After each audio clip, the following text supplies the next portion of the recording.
नमस्कार, स्वागत है आप सभी का CNBC आवाज पर। आप देख रहे हैं खिलाड़ी नंबर 1 और मार्केट में आज एक्सपायरी का दिन और कल की मुनाफा वसूली थोड़ी सी एक्सटेंड होती दिखाई दे रही है, ऐसा ही लग रहा है। 19 पॉइंट नीचे 19,328 के आसपास आपको निफ्टी दिखाई देगा। हल्का सा दबाव है। निफ्टी बैंक पर ज्यादा प्रेशर, निफ्टी की तुलना में 122 अंकों की गिरावट पर हम यहाँ पर कारोबार देख रहे हैं। और मिड कैप में जहां पर कल अच्छी तेजी थी वो भी बहुत ही संभल कर ट्रेड कर रहा है, करीब 38 अंकों का ही इजाफा। आज एडवांस डिक्लाइन रेशियो एकदम नेक टू नेक है। गिरने वाले शेयरों की संख्या करीब 1334 के आसपास, बढ़ने वाले स्टॉक्स वहीं पर आपको 1440 के करीब दिखेंगे। तो जो गैप सुबह में था वो काफी संकरा होता हुआ दिखाई दिया है, उसमें कमी आई है, यानी कि गिरने वाले शेयरों की संख्या बढ़ गई है और जहां पर तेजी थी वो थोड़ी सी अपनी रफ्तार कम कर रहे हैं। आज के दिन HDFC बैंक की तरफ से दबाव खासा है। कल भी आपको याद होगा HDFC ICICI बैंक की तरफ से सबसे ज्यादा बिकवाली आई थी, तो HDFC बैंक थोड़ा सा ड्रैग कर रहा है। वहीं L&T ITC बजाज फाइनेंस में भी कुछ प्रेशर है। तेजी की तरफ इन्फी है, TCS है। ICICI बैंक में थोड़ी सी रिकवरी आई है, थोड़ी सी शॉर्ट कवरिंग आप कह सकते हैं। और मारुति है जो करीब करीब 5 पॉइंट का योगदान दे रहा है। तो ये फिलहाल आपके लिए एक ओवरऑल मूड माहौल बनता हुआ। निफ्टी IT एक बार आपकी स्क्रीन पर लेकर आते हैं, क्योंकि आज आप ध्यान दीजिएगा LTI, Mindtree, HCL take, TCS, Infosys, ये 4 वो दिग्गज काउंटर्स हैं जहां पर खरीदारी बनी है। इसीलिए निफ्टी IT भी 250 पॉइंट ऊपर है। अब हमारे जानकारों को जोड़ना शुरू करते हैं और उनसे पूछेंगे आज के लिए स्ट्रैटेजी क्या, कंसिडरिंग आज एक्सपायरी वाला दिन है। Amit, good morning. किन लेवल्स पर एक्सपायरी की ज्यादा गुंजाइश दिख रही है, इसका प्लीज पहले एक अंदाजा दे सके। जी, good morning Harshita ma'am. Ma'am, markets में क्लियरली प्रेशर है। कल के सत्र में हमने भी देखा कि एक जब हाई बन रहा था लगभग 10 डे एक्सपोनेंशियल मूविंग एवरेज के आसपास, वहां पे एक सेल ऑफ आया। पूरे वीक हमारा ये व्यू रहा है कि 19,375, 19,425 ये रेंज पे एक मार्केट पे प्रेशर आ रहा है और मार्केट ने एक और एक लोअर हाई बनाया है। आज का जिस हिसाब से हम प्रेशर देख रहे हैं, मुझे लगता है कि 50 day exponential moving average spot में, जो कि अब लगभग काफी पास है 19,300 के आसपास, 19,300, 19,275, these levels can be tested. कोई स्ट्रेंथ नहीं है मार्केट में।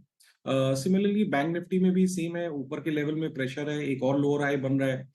बैंक निफ्टी के केस में मुझे लगता है कि 100 डे एक्सपोनेंशियल मूविंग एवरेज, जो कि लगभग 43,800, 44,000 के आसपास है, वो टेस्ट हो जाएगा। मॉर्निंग का मूव एक बार अनफोल्ड कर चुका है, लेकिन markets are under pressure. Amol, Nifty IT की तरफ से क्या संकेत बन रहे हैं? क्या ये थोड़ा सा कॉन्फिडेंस बूस्ट कर सकता है? इनफैक्ट मिड कैप आईटी में we have been bullish quite through, क्योंकि अगर इसका सारा स्ट्रक्चर आप देखें, इसकी RS लाइन देखें जो ब्रॉडर इंडेक्स को आउट परफॉर्म करती है, वहां पे क्लियर ब्रेकआउट काफी दिनों से है। तो जरा भी अगर थोड़ा बहुत भी मार्केट में रिकवरी आती है, हम देखते हैं कि ये स्टॉक्स काफी आउट परफॉर्म करना शुरू कर देते हैं। लार्ज कैप में सबका स्ट्रक्चर इतना स्ट्रांग नहीं है, लेकिन if you take something like HCL tech और इन्फोसिस, इनके स्ट्रक्चर अच्छा लग रहे हैं। विप्रो जैसे स्टॉक को अभी फिलहाल अवॉइड करूंगा, बट अगर किसी को फास्टर गेन्स चाहिए तो he should focus on mid cap IT. Amol, आपकी अप्रोच क्या रहेगी आज के दिन? अच्छा जी, नमस्ते। I think market range bound है, जैसे कि अमित ने कहा। I think 50 day simple moving average के आसपास ही स्टॉक मार्केट कंसोलिडेट हो रहा है। सो आई थिंक लोअर बाउंड्रीज पे बाइंग के लिए पोजीशन देखना चाहिए और अपर बाउंड्रीज में थोड़ा सा सेल ऑफ आ रहा है मार्केट में, तो सेलिंग जोन वहां पे बन रहा है। तो मोर और less I think range bound formation ही है और वही कंटिन्यू रहने के चांसेस काफी ब्राइट है। 19,300 नीचे में इमीडिएट सपोर्ट है और 19,450, 460 इमीडिएट रेजिस्टेंस है।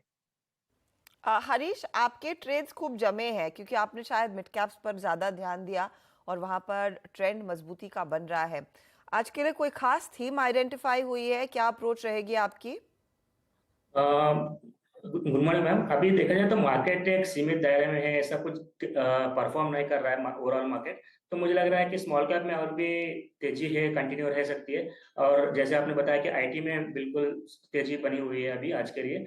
अगर ओवरऑल मुझे लग रहा है कि बैंक निफ्टी सपोर्ट के आसपास है, ऑलमोस्ट 43,980 के आसपास सपोर्ट है, क्योंकि आज एक्सपायरी डे है। मुझे लग रहा है कि सेकेंड हाफ में हो सकता है कि सरप्राइज पुल बैक भी दे सकता है मार्केट्स, तो रिकवरी भी देखने मिल सकता है सेकेंड हाफ में। तो ओवरऑल मुझे लग रहा है कि चॉपी मूवमेंट रहेगा मार्केट आज के दिन। हावेवर मुझे लग रहा है कि जो टेलीकॉम स्टॉक्स और मिड और स्मॉल कैप स्टॉक्स में कंटिन्यूएशन रहेगा ट्रेंड। तो उस स्टॉक्स में हमको तेजी देखनी जरूर। ओके, मिड और स्मॉल कैप्स। और इनफैक्ट हरीश का पोर्टफोलियो स्क्रीन पर लेकर आते हैं। हम ओवरऑल रिटर्न्स देख रहे थे। हरीश इनफैक्ट एक लीडरशिप पोजीशन में है इस पूरे हफ्ते, और इन्होंने 2 ट्रेड्स दरअसल किए हैं कैरी। एक है वारन बेवरेजेस का और दूसरा है हिंदुस्तान एरोनॉटिक्स का। हरीश, आपका नया ट्रेड क्या रहेगा? आज का मेरा ट्रेड रहेगा तेजस नेटवर्क में। तो करंट प्राइस चल रहा है 865 और मुझे लग रहा है कि इसमें तेजी बन सकती है और ऊपर का टारगेट रहेगा 920 और स्टॉप लॉस रहेगा 834 का। 834 का स्टॉप लॉस, 920 का टारगेट। तेजस नेटवर्क 3.5% के गेंस दिखा रहा है, यहाँ पर मौका तेजी का। अमित, आपने टाइटन दरअसल कैरी किया है और दूसरे जो ट्रेड्स थे उनमें कल और आज में मुनाफा बुक किया। परसिस्टेंट सिस्टम्स स्पेशली आपने कुछ देर पहले ही 5319 पर बुक किया। ये बताइए आज नया ट्रेड क्या जोड़ेंगे? जी मैम, आज का भी प्रेफरेंस मेरा मिड कैप आईटी से रहेगा। The stock which I am choosing is LTI Mindtree. यहाँ पे भी स्ट्रक्चर काफी पॉजिटिव है। लाइन चार्ट्स में देखें तो ऑलरेडी एक swing breakout is in place. Momentum indicators काफी पॉजिटिव है। 5220 इसका प्राइस है। टारगेट्स रहेंगे लगभग 5500 के और स्टॉप लॉस रहेगा 5100। ओके, तो 5100 का स्टॉप लॉस। दिग्गज आईटी कंपनी, ये जो अब निफ्टी का हिस्सा है, एलटीआई माइंडट्री, 5500 के टारगेट के लिए एक मौका अमित ने पिक किया है तेजी की तरफ। अमोल, आप 2 ट्रेड्स कैरी करें, पीएनबी हाउसिंग और जीआईसी एचईजी में आज आपने एग्जिट किया है 1739 पर। आपका नया ट्रेड क्या रहेगा? मुझे इंडिया मार्ट अच्छा लग रहा है। एट करंट लेवल 3011 है और टारगेट उसका पोजिशनल पॉइंट ऑफ व्यू से लग रहा है कि 3210 तक जा सकता है। स्टॉप लॉस उसका रहेगा 2950। एक स्टॉक एक अच्छे खासे करेक्शन के बाद 50 डे सिंपल मूविंग एवरेज के आसपास ट्रेड हो रहा है और वैसे भी मार्केट रेंज बाउंड है, तो लोअर बाउंड्रीज से टेक्निकल बाउंस बैक आने के चांसेस यहाँ से काफी ब्राइट लग रहे हैं। तो एक इंडिया मार्ट के साथ में जाना चाहूंगा पोजिशनल पॉइंट ऑफ व्यू से। ओके, तो एक पोजिशनल ट्रेड रहेगा। 3100 के ऊपर जाने की पूरी क्षमता इंडिया मार्ट रखता है और आप कह रहे हैं 2950 के आसपास का स्टॉप लॉस लगाना जरूरी है। यह है फिलहाल आपके लिए ट्रेड इस समय अमोल की तरफ से। अब अमित ही अकेले एक और स्टॉक जोड़ सकते हैं। देखते हैं इनके पास कुछ आइडेंटिफाइड है या नहीं। अब आपके पास आएंगे, लेकिन आपको याद होगा ठीक इसी समय के आसपास कल हम आपको बता रहे थे कि गबोन, जो दरअसल एक अफ्रीकी देश है, वहां पर सेना ने तख्ता पलट किया है। हाल ही में हुए चुनाव में तीसरी दफा जो मौजूदा राष्ट्रपति है ओंडिम्बा, उनको फिर से राष्ट्रपति घोषित किया गया था, लेकिन सेना ने चुनाव को रद्द कर दिया, एक कू घोषित किया। अब इससे क्या इम्पैक्ट प्लाईवुड कंपनियों पर पड़ेगा, ये एक सवाल था जो कल हमने उठाया था। कल थोड़ी सी मुनाफा वसूली आई थी।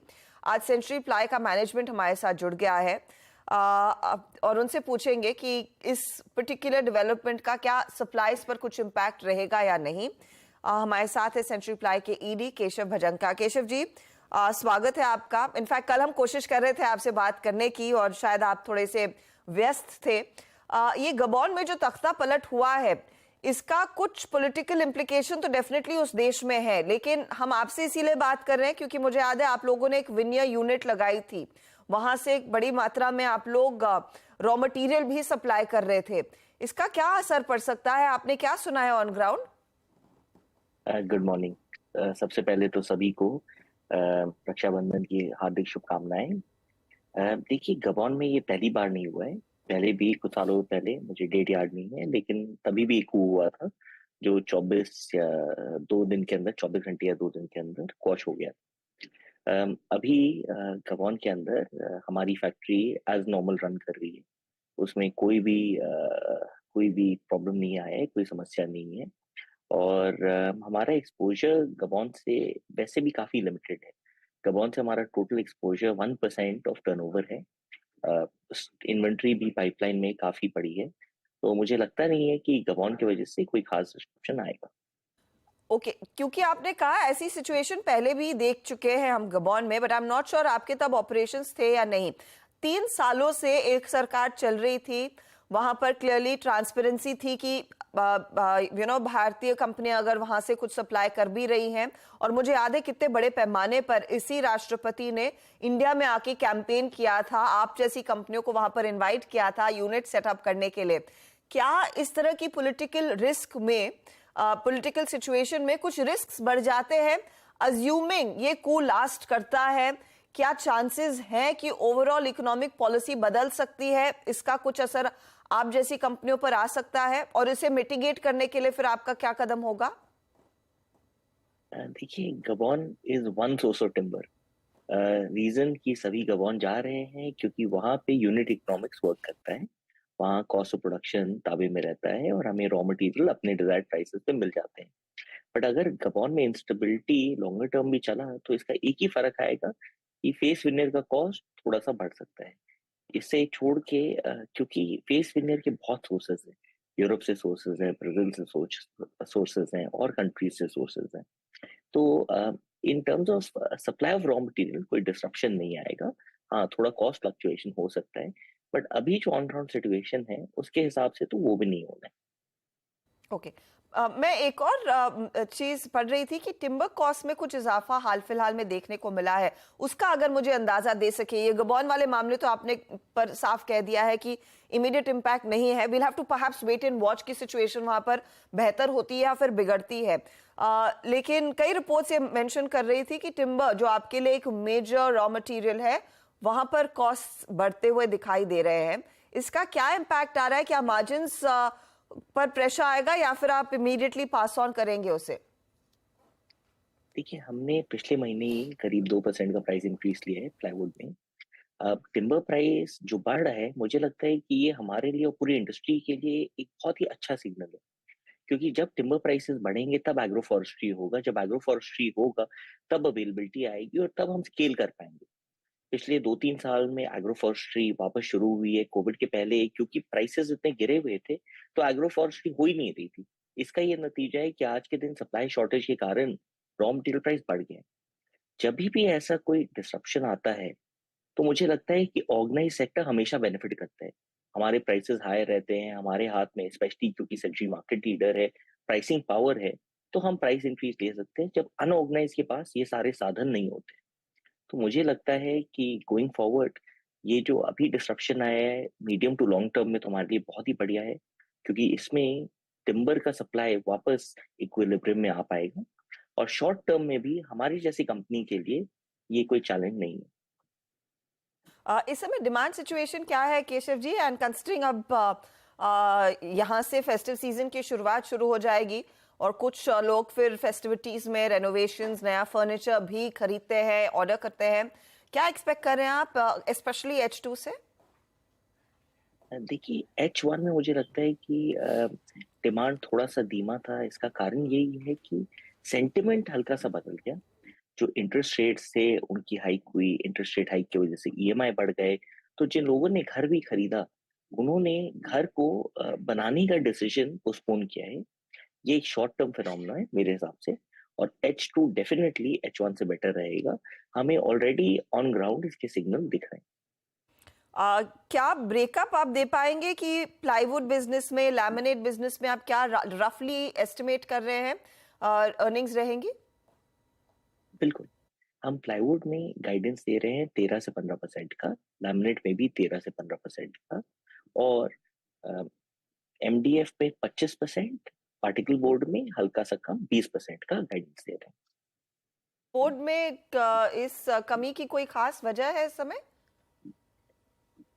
किसकी? पार्टिकल बोर्ड में आपने कहा कि आप गाइडेंस थोड़ा सा कम रख रहे हैं, कोई खास वजह उसकी? देखिए, पार्टिकल बोर्ड में इंपोर्ट प्रेशर की वजह से जो प्राइसेस हैं वो थोड़े गिरे हैं। ओके, तो जो प्राइसेस गिरे हैं उसका इम्पैक्ट डायरेक्टली मार्जिन्स पे आ रहा है। इसलिए आपको लग रहा है कि वहां पर थोड़ी सी कम कमाई होती हुई दिखाई देगी। बहुत बहुत शुक्रिया केशव जी हमारे लिए समय निकालने के लिए। इनफैक्ट ये क्लैरिटी आ चुकी है कि गबॉन से देखिए सिर्फ 1% रेवेन्यू का आता है।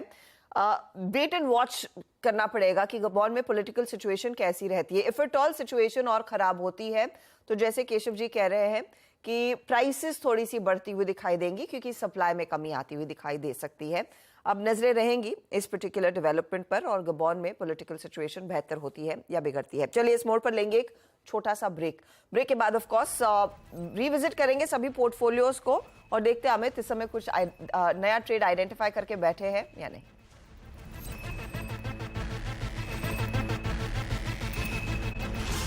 नंबर 1 वैसे अमोल और हरीश का पोर्टफोलियो पूरा है। अमित कुछ आइडेंटिफाई किया है या फिर सेकेंड हाफ में आप जोड़ेंगे एक और ट्रेड? जी मैम, सेकेंड हाफ में ओके, सेकेंड हाफ में आएगा तो चलिए जो ट्रेड्स आए हैं उसका जायजा ले लेते हैं। अमित के पोर्टफोलियो में टाइटन जो ये कैरी कर रहे हैं 3350 का टारगेट, 3000 स्टॉप लॉस, एलटीआई माइंट्री 5500 का टारगेट, 5100 स्टॉप लॉस है। रिटर्न्स देख लेते हैं क्या बन रहे हैं इस घंटे इन दोनों स्टॉक्स की तरफ से। 0.29% का रिटर्न टाइटन में, 0.09% का रिटर्न एलटीआई माइंट्री में। अगला पोर्टफोलियो अमोल का, 2 ट्रेड्स कैरी किए, पीएनबी हाउसिंग 695 का टारगेट, जीआईसी 235 का टारगेट। नया ट्रेड है इंडिया मार्ट, 3100 का टारगेट, 2950 का स्टॉप लॉस इन्होंने सुझाया है। पीएनबी हाउसिंग आज 1% का योगदान दे रहा है, जीआईसी आज फिर ड्रैग कर रहा है, इंडिया मार्ट 0.43% तक का रिटर्न देता हुआ। हरीश के पोर्टफोलियो में भी 2 ट्रेड्स कैरी किए हुए, वरुण बेवरेजेस 960 का टारगेट, हिंदुस्तान एरोनॉटिक्स 4120 का टारगेट, तेजस नेटवर्क नया जोड़ा है 920 का टारगेट और 834 का स्टॉप लॉस है। रिटर्न्स देखिए, वरुण बेवरेजेस 1.1% ऊपर, लेकिन 0.76% का ड्रैग हिंदुस्तान एरोनॉटिक्स की तरफ से, और तेजस इनके बोलने के बाद ऊपरी लेवल्स पर थोड़ा सा करेक्शन दिखा रहा है तो वहां पर भी 0.81% का ड्रैग है। ओवरऑल रिटर्न्स अब आपकी स्क्रीन पर लेकर आते हैं। अमित अब आगे बढ़ गए हैं, 4.39% के रिटर्न्स इनके हो गए हैं, 3.31% का रिटर्न के साथ हरीश अब दूसरे स्थान पर, -1.82% के रिटर्न्स हैं अमोल के। ये है आपके लिए ताज़ा तस्वीर खिलाड़ी नंबर 1 की। चलिए वक्त हो रहा है एक ब्रेक का। ब्रेक में जाते जाते निफ्टी आपकी स्क्रीन पर 19300 दोबारा टेस्ट होने की अवस्था में हम आ चुके हैं, 322 के आसपास तक का ट्रेड। आगे फोकस कमोडिटी मार्केट के एक्शन पर रहेगा, आप बने रहे सीएनबीसी आवाज के साथ।